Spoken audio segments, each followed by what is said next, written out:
హరి ఓం నమ శివాయ. శ్రీమాత్రే నమ.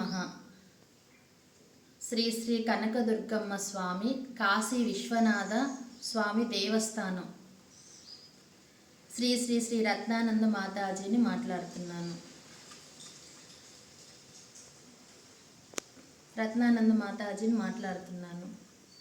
దేవతల గురించి చెప్పాలనుకున్నా నేను. ఇది నా నిర్ణయం కాదు, జగన్మాత సందేశం, ఆ తల్లి జగన్మాత సందేశం. నేను ఈరోజు చెప్పేదానికి చెప్తున్నాను. ప్రతి ఒక్క ఊర్లో, ప్రతి ఒక్క గ్రామంలో 10 సంవత్సరాల కిందట గ్రామ దేవతలకి ఎంతో వైభోగంగా పూజలు చేస్తున్నారు. కానీ ఇప్పుడు 10 సంవత్సరాల నుంచి గ్రామ దేవతల పూజలు తగ్గిపోయినాయి.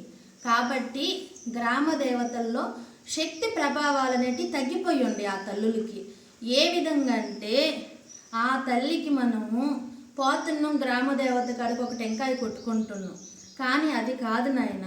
గ్రామ దేవతకి సంవత్సరానికి ఒక్కసారి మన ఇంట్లో ఆడబిడ్డకి ఏ విధంగా మనం సారి పెడుతున్నామో అదే విధంగా ఆ తల్లులకి మనము మన ఇంటి నిండా, మన ఇంట్లో నుంచి అందరం పోయి పసుపు కుంకుమ చీర అవి తీసుకొని పోయి ఆ తల్లికి పొంగలు పెట్టుకొని పోయి మనము అమ్మవారికి సమర్పించాలి.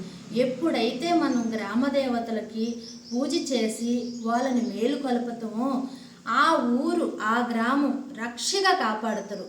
ఇది అక్షర సత్యం. ఇది ఆ తల్లికి శక్తిగా మనం పోస్తే, ఆ తల్లి శక్తివంతంగా ఉంటే ఆ తల్లి గ్రామంలో నుంచి పొలిమేరు దగ్గరికి పోయి ఆ పొలిమేరులో నుంచి దుష్ట శక్తుల్ని మన గ్రామంలోకి రాకుండా రక్షా కవచంలాగా కాపాడుతుంది.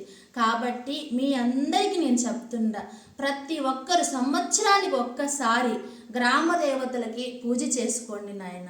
మీరు గ్రామ దేవతల్ని ఎప్పుడు, మనలోనే దైవం ఉంది, మనం అందరం కలిసి గ్రామ దేవత కాడికి వెళ్ళి ఆ తల్లిని మేలు కొలుపుకొని ఆ తల్లిని చేసుకుంటే, ఇంతకు ముందు రోజుల్లో గ్రామంలో ప్రతిరోజు రాత్రుల్లో తల్లి గలగలగలగలమని తిరుగుతూ ఊరంతా తిరిగేది అమ్మవారు.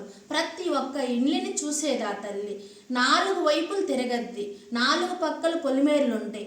4 పక్కల పొలిమేరల దగ్గరకు పోయి అమ్మ అక్కడికి పోయి కూర్చొని 4 పక్కలు చూసి జాములో మళ్ళీ వచ్చి ఆ తల్లి మళ్ళీ యథాస్థానంలో ఎక్కడైతే మనం గ్రామదేవతకి నీడని ఏర్పరుస్తామో ఒక యాప చెట్టు కావచ్చు, ఒక విగ్రహం కావచ్చు, ఆ తల్లిని మనం ఎక్కడ నిలపతామో ఆ తల్లి అక్కడ కూర్చొని ఉంటుంది. యథాస్థానంగా వచ్చి మళ్ళీ కూర్చుంటుంది. కానీ ఇప్పుడు పరిస్థితుల్లో దుష్టశక్తుల ప్రభావాలు ఎక్కువైపోయినాయి. కానీ గ్రామ దేవతలకు మనం పూజలు చేయటం లేదు, గ్రామ దేవతలకు మనం పసుపు కుంకుమ పెట్టడం లేదు, అమ్మకు వాయిని ఇవ్వటం లేదు. కాబట్టి మనకు కూడా అందరికీ చెడు ప్రభావాలే జరుగుతుంది, అందరికీ చెడు నష్టాలే జరుగుతుంది.